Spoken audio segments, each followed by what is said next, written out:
Mike Nason, thanks for joining me here in Tialf. We got a little more time than we usually have for the interview. I'm going to start with last season. You came in as the coach that won every prize in the league and in the Baker and everything. And you ended up as being the coach that lost everything. What are your feelings about that? We didn't win everything. We had to wait this year to win the Ron Burling's Cup. But it was disappointing. But I think the winning and losing is a pretty fine line, and I think we showed that in those games. And if you look at the Final Four, 1-0 game. You look at the Beneliga Championship, you lose a game in a shootout that probably swings the series to our favor, and who knows what happens there. So it was a fine line. All the credit to Den Haag. They did a good job. They had a good team, and I think expectations for us were to get to the finals and give ourselves a chance. You hope you get maybe one or two of those championships, but we didn't end up getting that, and that was frustrating in itself. But I think were we totally disappointed? I wasn't totally disappointed. I think we were real close, and with a little bit of luck, maybe we get one or two of those in our favor. As a coach, you're responsible for all the results, obviously, you and your team. I'm pretty sure you evaluated, and where did you think it was? Was it mentality? Was it physics? What made the difference at the end between winning and not winning? Losing is not the good word. Between winning and not winning. I would say that I believe mentally. I think coming into the season, I think it's easy to take the easy path on things, and when you're driven and hungry, you'll go down the tough road, and you'll take the long journey to get there, and then the results are there. You had success. We had success in the past, and I think people forget how hard they work to get there, and I think that goes with anything in life, whether you're with work or school.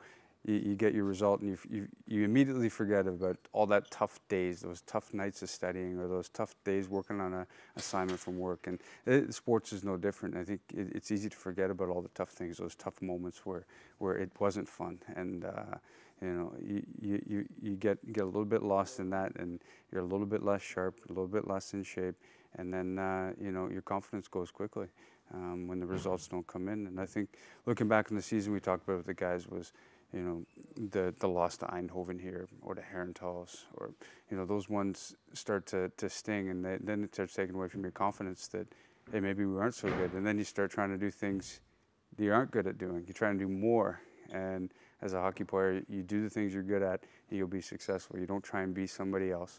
Just as in life, you be yourself, and you'll be successful if you do the hard work. So. Let's go into leadership, and how important is leadership in the dressing room and on the ice? I think it's really important. I think with your leaders, you want to have somebody that's going to build on what the coaching staff would say, whether it was in the past with Dennis and myself, or now with Jaakko. You want them to build on that and keep that message going forward. And with such a group of varying ages, we've got some older guys and some younger guys. The older guys need to help teach the younger guys just what it's like to be like, and that might be something as simple as does the younger guy get to eat first, or does he have to eat last? And that's just the pecking order of ice hockey. I think it's really important, and adding a player like Trevor into our lineup has definitely helped the leadership. I'm going to go to Trevor a little bit later on, if you don't mind. When you're doing a season, you're evaluating all the time. Every match is being evaluated. I'm going to talk about Jan Turcotte a little bit, if you want.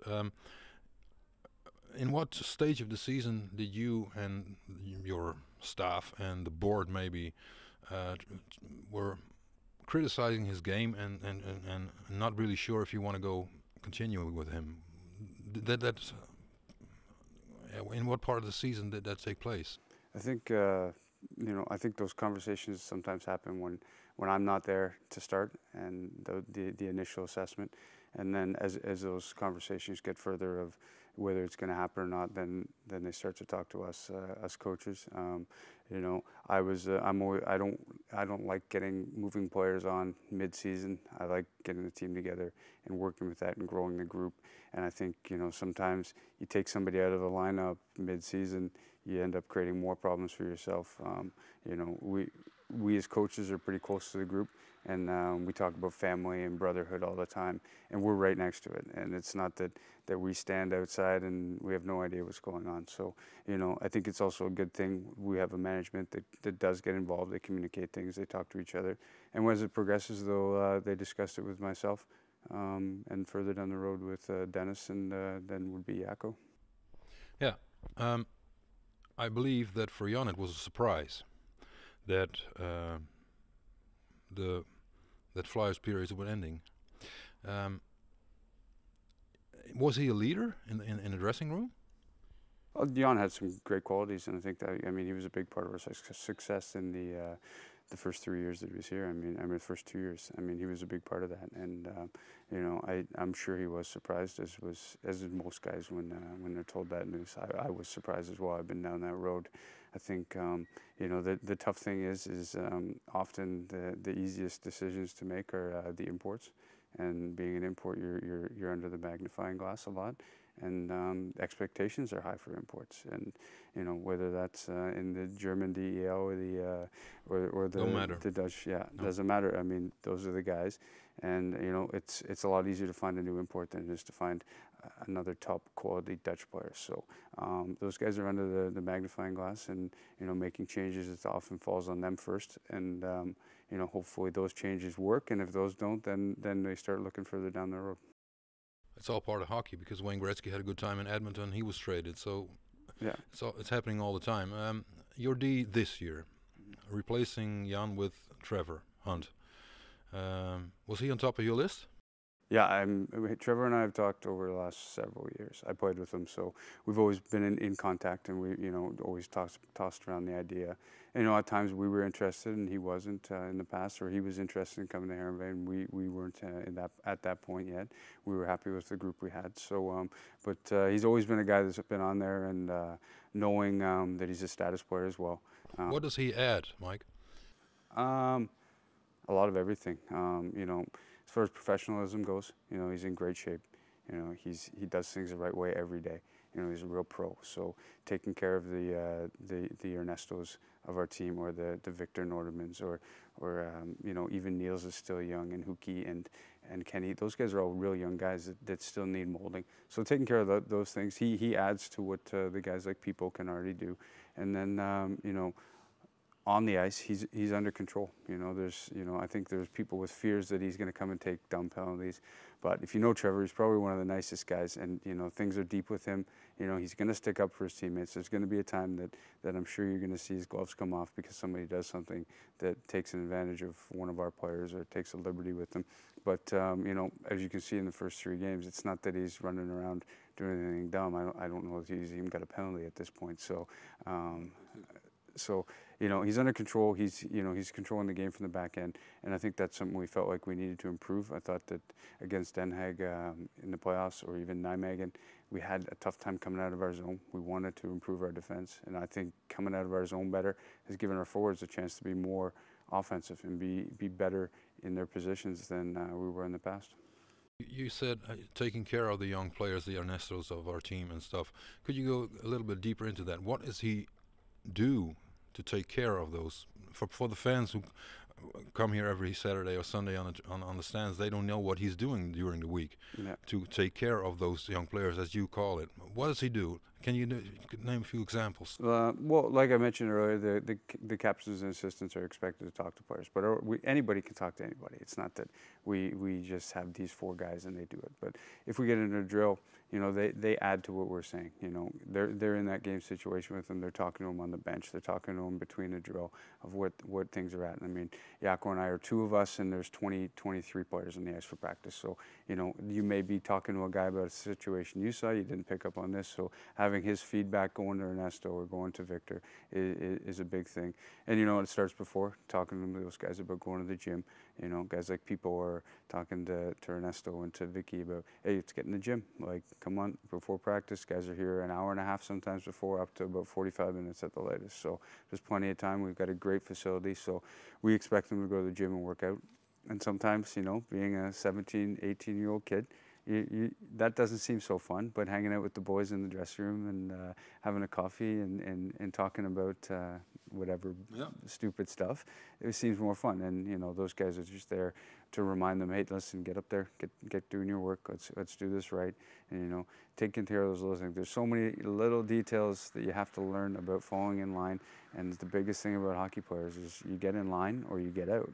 And all of us got put in our place at one time or another to learn the lesson that you know, it's for the team. We do things the right way every day. We dress properly. We act accordingly. When you're around the team, you do it the right way because you're representing the Flyers and the city or town of Heronville in a bigger scope. Yep. The team, the atmosphere in the team. Is there a lot of difference between now and there was last year? I mean, how the players get along. Yeah, I think they're doing a good job. I don't know if socially I haven't seen them out, and I don't typically go out with the players unless we win something. So socially, I can't speak too deep on that. But you know, the hunger of the guys, the excitement of the guys to be at the rink every day. I think they understand that you know maybe we don't win everything we want to win this year, but I can tell you that the effort level in practice, the effort level in games has been much higher than what we saw last year. And you know, that we talked about it the other day, that motivating factor, 99% of it's got to come from within. If you show up and you don't really want to be there, everyone in the world knows you don't want to be there, and that's in everything you do in life. So that motivational factor is a lot higher with the guys this year, and you can see it. You can see it from their fitness test results. You see it from the first training to you know, the start with the Ron Burling School. They came. Is there a connection with the training in summer? Yeah, I think it did a good job. Eric Vane, our personal trainer, he put guys through a program. We brought them in once a week. Is there a difference between this year and the years before that? Yeah, this is the first time it's been done. And could you go? What did you do? What did the players do? Oh, we gave it all to Eric to run it. So I didn't really do anything other than stop by on the training day just to see how it was going and monitor and talk to guys and talk to Eric about progress and you know, if anything deeper need to be done, we could talk about it with the player. But you know, is it skills or just physics or all different types of weight training and anaerobic conditioning, aerobic conditioning, explosive power, those kind of things. And Eric was going in, I think, 4 or 5 week blocks where they'd run through a program for 4 or 5 weeks, then he'd switch it, you know, shock the body, change it up, and then build it towards the end of August where he wanted the maximum amount. And then we ran testing throughout the summer just to monitor the results and the growth of the guys, or if there was a problem, the lack of growth. And I think in 90% of it we had good growth with the guys. So when I'm at the stand and I hear people say, "Wow, he's a lot better than last year when at the start of the season," that could be because of the summer training. Yeah, for sure. I think there's 2 ways you go into the summer. You go into the summer and you say, you know, I was good. And then usually you take a step back in the summer because we all know what the summer's like. You can enjoy the sun and the good food and the barbecues and the beverages. But the other way is you go in the summer and say, I'm going to take a step forward. And then you hit the ground running in September. Because if you take that step back, it takes you that first 4 or 5 weeks to get back to where you finished. Right. If not 8 weeks to get back. You want to get close to where you finished, if not ahead of it physically. And for the most part, I think guys started off the season in a better spot than where they finished. You chose for an extra D, or you chose, the team chose, the board and you and the staff, and why?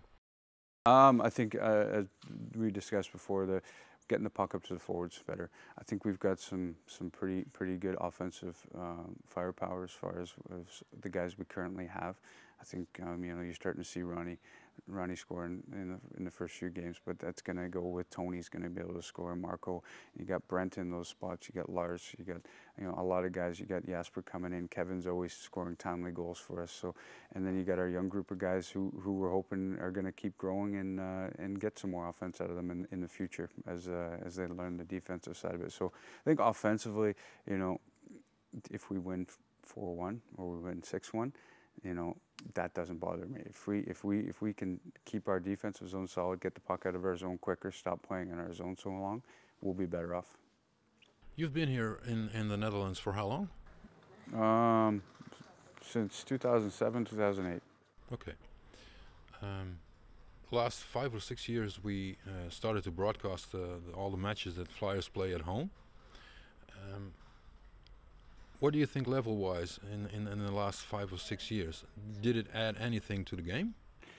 I think you guys were the pioneers, because I'm starting to see a lot of other teams with Devils TV or Heist TV coming, and Tilburg does as well. But you guys were probably the start of it all. And I think fans-wise, at this time of year, I've never seen so many people come.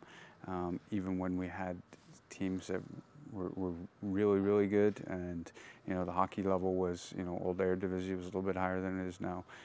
People weren't coming to the building the same way they are now. So I love it. I think it's great. It gives my family a chance to see me every week, and I know my mom and dad love watching it, and my brother-in-law and stuff. So, but I think it's the proof that if you put your product out there, people will come to the building too. And I think the fear is always in that, if we put it on a media somehow, if we put it on Facebook or a live stream on the internet or television, people won't come to our building. But I think more people are coming now than when this all got started. Do you think that's a spin-off from what we do?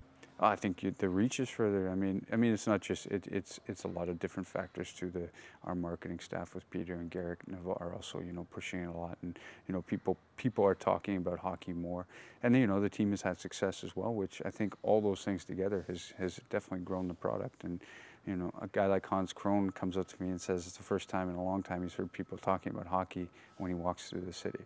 And he played here for 15, 16 years. He's been around for good times, bad times, and when a guy like him says it, it's true. He's not just making it up. So I think with all those things, those factors, the broadcast, the marketing, it's definitely helped get us more fans. This season is just underway. You got a glimpse of a few teams. Top 4, top 5, top 6, maybe. Yeah. Teams that gonna compete for the title. Yeah, it's for the prizes, for every prize. But you got the Beker, and you got the Final Four again, and you got the Beneliga. No, I agree. Two Belgium teams probably, and 4. Yeah, I think it's looking like you said 6 probably. I mean, you'll get the result with going 7-1 over Nijmegen. Nijmegen beat Den Haag, so it's a lot more parity within it. We haven't seen much of the Belgian clubs until we get through the Beker, but I can guarantee Herentals will be a strong team, and so will Luik, and which makes it exciting, makes it tough, and it's nice to not look on the internet and already know that somebody won, and that's where it got to at a certain point. Was especially at the end of the Eredivisie when Heerenveen was going to play Geleen, you knew they were going to win. Was it going to be 10-1 or was it going to be 5-1? But you knew Heerenveen would come out with the win, and if they didn't, it was a big shock. And the next week, the score was the way it should have been. So I think we're coming in that direction where it's more exciting for people. I think it's a lot better for me to actually have to think, hey, this might be a good game to watch, and we all can get video and we can all watch it, but you don't gain anything from watching a 10-1 win. Most of the habits are gone by the time it gets to 5-0, and the rest of the game is just sloppy and it's a mess. You might be able to pick out a little bit of a forecheck or a breakout, but for the most part, by the time it's 5-0, the game turns into something that isn't technical ice hockey. So I think it's great. I think it's exciting. I'm curious to see the two Belgian teams, because we haven't seen them, and we got Geleen next week after this weekend, so it'll be a tough one as well. What are your expectations? Do you have to win prizes? I'm a big believer that winning is very difficult, and that we should be very proud of what we did in the past, and that winning. But is it's not like Henk Hoekstra came to you and said, Mike, I want to win 2 prizes this year. I know he wants to win. Yeah. He didn't tell me a number, but I know he wants to win. I think we all want to win. I think there's nobody in that room that doesn't want to win. Our older guys want to win probably more than anybody. They know the timeline on things. They're not 25 anymore. They're in their 30s, and they want to get this done, and they want to get this win. And whether we do or not it's up to us as a coaching staff and players to put together a good plan and to carry it out. But I think we've got a good chance. I think we're in a guy like Trevor, spot. he's coming here to win prizes. Yeah. He's not coming here to play hockey. He's coming here to win prizes. Yeah, exactly. He's here for one reason. And the Marcos and Tonys and Brents and Ronalds and people, they're not hanging around because they're getting rich from playing hockey. They're doing it because they want to win. And you know, we all love hockey. And when you walk away from it one day, it's the toughest thing in the world. But they would, if we were a last place team, they probably still wouldn't be here. They wouldn't be hanging on just to play. Those guys want to win, and they're proud guys. That, you know, I think that's why you see them so hungry at the start of this season, because they are such proud guys. They didn't go into the summer happy that the season was over. They went in pissed off and wanted to start again. And just like I did, as soon as that last buzzer went, I wanted to get back out and go play again. And you know, and I think they carried that into the summer, and they brought it out this season. And it's a big part of our team. Are your two goalies gonna make you the champions? I think they're definitely a big part of it. I think, you know, because you got two goalies. You don't have 1.5. You got two goalies. Yeah, we got two that have both done a great job. To be honest, Jeff's never lost a game. You know, he did another good job against Amsterdam. Short is obviously, you know, he's earned the right to get the big starts until he doesn't. But I mean, he hasn't given us any reason not to. And going through the playoffs last year, I thought he was great in the Final Four game. I thought he was great in the Beneliga Championship. So he didn't take anything away from himself there. I mean, we needed to score 1 or 2 more goals and we win a championship. And so, but equally, if something happens or Jeff decides he's going to take over because he's pushing so hard, you know, I think they can both do it. And if Sjoerd gets injured or something happens, I think they can both do it. So neither one of them has shown us that they can't at this point. We're going to wait and see. Thanks for being here. And one more thing, and then I'm going to go back to the first question I asked you. I said you were the coach that came in, won everything, lost everything. But that isn't true, because you're not only a hockey coach, you're a father. And you came in with a family, and there was a big threat that you were going to lose something, and you got it back. Yeah. So how important is hockey at that stage? I think it certainly puts everything in perspective. Before that, you could carry those things home, and you think the losing is the end of the world. After that, you go home and you think there is a lot more important things in life. And my family is super happy with how everything's going. The staff at the hospital has been unbelievable. Jake's doing great. He's back to school. He's still going through chemo, but he's a happy 3-year-old boy who will turn 4 next week, and we're pretty much right on 1 year from his diagnosis, and he's on the road to recovery. So if it keeps going like this, my life is a lot easier going through, a lot more smiles on our faces at home. I know my wife has done a great job with everything at home, and she's had to go through a lot with the kids, and you know, hockey takes up a lot of time, and she's been able to be supportive, and so you know, she's definitely a lot happier, a lot easier in her life to go day to day, that we're not going to Groningen every day or going to Utrecht every day or hospitals. So definitely, you know, you understand what winning and losing is for sure, to get back to your point, and you know, that I think with anybody going through it, you realize the importance of family and what the real losing can be. I wish you a very good season with your team and especially with your family. Thank you.